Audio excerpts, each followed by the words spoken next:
হাসতে খুব ভালো লাগতেছে, বিকজ যারা আমাদের সামনে আব্বা ডাকে তারাই পিছনে আমার গালি দেয়। মজার বিষয় না? ভালো লাগছে, অনেক ভালো লাগছে। ভালো থাকেন সবাই, সুস্থ থাকেন। আপনাদের জন্য আমার দোয়া এবং কি শুভকামনা।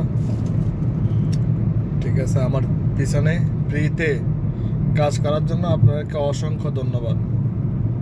কারণ এত বেতন দেওয়া আমার পক্ষে সম্ভব না। সো নিজেদের খেয়াল রাখেন, শুভকামনা। ঠিক আছে, আর ভিডিওটা ডাউনলোড করেন, কারণ এটা তো আপনাদের কাজ আর কি। এমবি কিনে তো ডাউনলোড করতে পারবেন না, ওয়াইফাইতে ডাউনলোড করবেন আপনারা। ওই ধরনের মানুষ যাদেরকে বলতেছি, মিন করতেছি, ভুল হলে ক্ষমা করবেন। ঠিক আছে, ভালো থাকেন, আল্লাহ হাফেজ।